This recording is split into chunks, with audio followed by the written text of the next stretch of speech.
The live TV, सच सबसे आगे। नमस्कार, मैं हूं रंजीत झा और आप देख रहे हैं द लाइव टीवी। अपनी हार से बौखला रहा इजराइल और अंतरराष्ट्रीय दबाव झेल रहे इजराइल के प्रधानमंत्री बेंजामिन नेतन्याहू और भी ज्यादा सनक गए हैं। इस बार तो उन्होंने हद ही कर डाली है। बीबीसी पर एक रिपोर्ट आई है जिसमें यह बताया गया है कि गजा में राहत सामग्री के लिए खड़े लोगों की लाइन पर गोली बरसाई गई है इजराइल की सेनाओं के द्वारा। ये पागलपन नहीं तो और क्या है। भीड़ उस उम्मीद में आई थी कि भूख मिटा सके, लेकिन बीबीसी का बहुत अच्छे से कहना है कि कभी कभी भूखे अगर आप रह जाएंगे तो आपकी जान बच सकती है। इस वक्त जो हालात इस दृश्य में देखिए आप दिखाई पड़ रहे हैं, गोलीबारी भागम भाग, ये गजा में लोगों की हालत है। इजराइल की सेना नरसंहार पर उतर आई है, हैवानियत कर रही है। हैवानियत तो तब से कर रही है जब से 7 अक्टूबर का हमला हुआ। उसके बाद अब तक 25,000 से ज्यादा गजा के निवासियों को इन लोगों ने मौत के घाट उतार दिया है। और अब बीबीसी की यह चौंकाने वाली रिपोर्ट सिर्फ एकमात्र रिपोर्ट नहीं है कि इस लाइन में खड़े लोगों पर गोली बरसाई जा रही है या इनकी हालत खराब की गई है। दरअसल यह कुछ दिन पहले भी घटना घटी है। पहले जरा बीबीसी के कुछ वीडियो के हिस्से को थोड़ी देर देखिए, 20-30 सेकंड, ताकि आप समझ जाएं कि वहां पर कितना भयंकर हाहाकार है, घमासान की स्थिति है। गाजा सिटी में कभी भूखे रहने की वजह से आपकी जान बच भी सकती है। कल राहत सामग्री लेने के लिए जमा भीड़ को गोलीबारी करके हटाया गया। वैसे भी भूख से पहले गोलियां किसी की जान ले सकती हैं। हमास के स्वास्थ्य मंत्रालय के मुताबिक गुरुवार को राहत सामग्री बांटने की इसी जगह पर गोलीबारी में कम से कम 20 लोग मारे गए। तो देख लिया आपने, हालात बहुत बदतर हैं। जिस तरीके से इजराइल सनकपन में कुछ भी कर रहा है, अंतरराष्ट्रीय दबाव है, अंतरराष्ट्रीय कोर्ट से भी आदेश है कि आप मानवीय राहत कार्यों पर ध्यान दें, ना कि नरसंहार करें, ना कि लोगों की हत्या करें, मर्डर करें। लेकिन गजा में इजराइल वाले यही हरकत कर रहे हैं, जो बेहद ही घिनौनी करतूत कही जाएगी। दुनिया को क्या जवाब देंगे नेतन्याहू? गजा में वो क्या कर रहे हैं? वो जंग लड़ने गए थे। जंग तो 2 ग्रुप में होता है ना, आपकी सेना उनकी सेना लड़ेगी। गजा में हमास नेतृत्व करते हैं तो हमास से आप लड़ेंगे, या फिर गजा के आम लोगों को मारकर आप गजा में इस तरीके से लहूलुहान कर देंगे, खून की नदियां बहाएंगे, जो कि अराजकता नहीं तो क्या है, हैवानियत नहीं तो और क्या है। यह पहली घटना नहीं है जब भीड़ पर, इस राहत सामग्री की उम्मीद में खड़ी भीड़ पर इजराइल की सेना ने गोलियां बरसाई। एक रिपोर्ट द हिल की हम आपको दिखाते हैं। बीबीसी ने भी कहा है कि इससे पहले भी इस तरीके से घटना घटी और उसमें 20 लोगों को मौत के घाट उतारा गया था। द हिल की रिपोर्ट क्या है, हेडलाइन देखिए। लाइव अपडेट बताया गया, 25 जनवरी की रिपोर्ट है। उत्तरी गाजा में भीड़ पर गोलीबारी में 20 लोग मारे गए। दक्षिण में लड़ाई में हजारों लोग विस्थापित हुए। ये इस वक्त गजा में हालत है और ये सनकपन कोई और नहीं, इजराइल ही कर रहा है। देखिए कैसे लोग राहत सामग्री के लिए जब लाइन में आते हैं तो उनकी हालत बद से बदतर कर दी जाती है।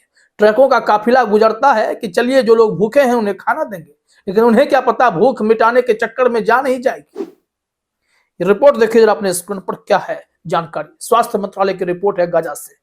गजा के स्वास्थ्य मंत्रालय ने कहा कि गुरुवार को गजा शहर में एक चौराहे पर मानवीय सहायता की प्रतीक्षा कर रहे लोगों की भीड़ पर इजरायली गोलीबारी शुरू हुई, जिसमें कम से कम 20 लोग मारे गए और 150 घायल हो गए।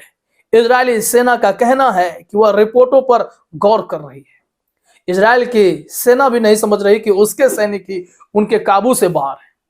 जब प्रधानमंत्री नेतन्याहू ही अपनी हरकत से बाज नहीं आएंगे तो क्या होगा। अंतरराष्ट्रीय कोर्ट ने कहा कि आप नरसंहार बंद कर दें। हमें खबर है कि आपने इस तरीके से लोगों को बेमौत मारने की कोशिश की है, जो कि जघन्य अपराध है। तो अंतरराष्ट्रीय कोर्ट को ही ये सवालों के घेरे में खड़े करने लगे और इन पर पक्षपात करने का आरोप लगा दिया। इससे पहले संयुक्त राष्ट्र संघ से भी कहा गया था। यूएन के महासचिव ने भी इनसे कहा कि यूं ही नहीं, आप पर हमास ने हमला किया। तो ये यूएन सचिव को आतंकवादी समर्थक बताकर उन्हें ही बाहर करने की जिद करने लगे। कई दफे अमेरिका ने समझाया तो अमेरिका को भी ये हड़काने लगे। और यहां कर क्या रहे हैं? राहत सामग्री के लिए खड़े लोगों पर गोलीबारी, उन्हें भगा देना, उन्हें मारना, ये कहां तक उचित है? ये युद्ध के नियम है क्या? यहां तो कहा जाता है कि युद्ध बंदी से भी आप अच्छे से सलूक करें, क्योंकि वो युद्ध बंदी जो होते हैं वो आपको नुकसान नहीं करते, वो जंग लड़ते हैं। और यहां हमास के लड़ाकों का आप कुछ बिगाड़ नहीं पाते, उनके सामने आपकी घिग्गी बंधती है। ग्राउंड ऑपरेशन करने जाते हैं तो मुंह की खाकर लौटते हैं या मारे जाते हैं। ऐसे लोगों का जोड़ कहां चलता है? कभी कभी कहा जाता है ना कि किसी बाहर पे जोड़ नहीं चलता है तो लोग घर में अपनी औरतों को पीटने लगते हैं। ऐसे ही कुछ हालत इस वक्त इजराइल की सेना की है।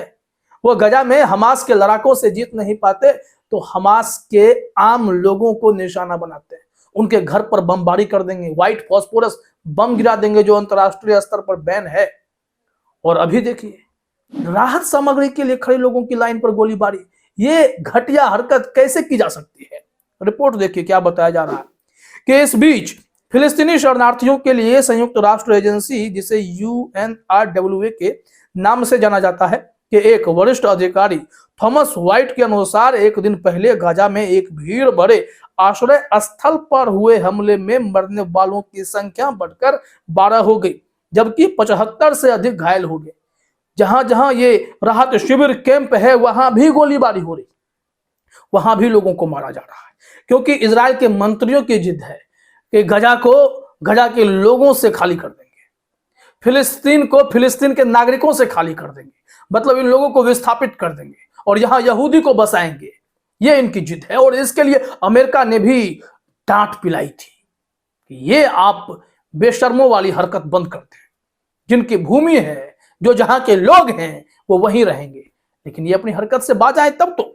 आइए जरा देखते हैं कि क्या बताया जा रहा है इस वक्त रिपोर्ट में, कि एजेंसी ने सीधे तौर पर इजराइल को दोषी नहीं ठहराया है, जो संघर्ष का एकमात्र पक्ष है जिसके पास टैंक है।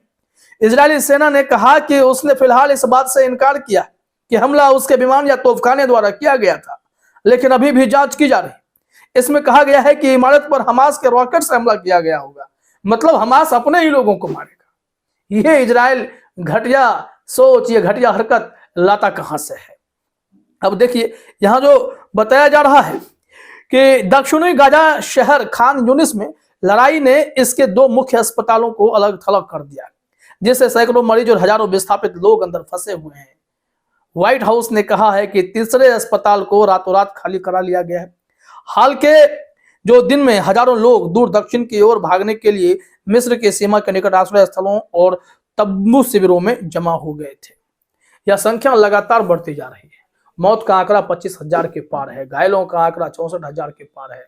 ये जो लोग इधर उधर हो रहे हैं, कितने लोगों की हत्या कर दी गई है, मतलब इस तरीके से पूरे रिपोर्ट चौंकाने वाले हैं। और तब भी इजराइल अपनी हरकत से बाज आएगा क्या? अंतरराष्ट्रीय कोर्ट के नियमों का पालन अगर नहीं करता है तो इजराइल के नेतन्याहू के खिलाफ भी गिरफ्तारी वारंट जारी हो सकता है, जैसे रूस के पुतिन के खिलाफ हुआ। हालांकि पुतिन का कुछ हो नहीं पाया, क्योंकि अंतरराष्ट्रीय कोर्ट आदेश तो जारी करता है, लेकिन इसे लागू करने के मैकेनिज्म के मामले में ये सब कमजोर हैं। ये दूसरे देश के राष्ट्राध्यक्षों पर कैसे शिकंजा कस सकते हैं, इसके लिए कोई रोड मैप तैयार नहीं है। लिहाजा ये लोग इस कोर्ट के आदेश को मानते ही नहीं है। ना रूस ने माना, ना इजराइल मान रहा है, तो मतलब यह जंग अभी और आगे जाएगी। ऐसे ही हत्या होते रहेंगे। रोकने वालों में जिनकी क्षमता है वो सिर्फ अमेरिका है। अमेरिका चाहे तो इजराइल युद्ध विराम मिनटों में करेगा, लेकिन नहीं किया जा रहा है। अमेरिका भी इसे सह दे रहा है। फिलहाल इस वीडियो में इतना ही। आप सभी का हमसे जुड़ने के लिए बहुत बहुत धन्यवाद। द लाइव टीवी, सच सबसे आगे।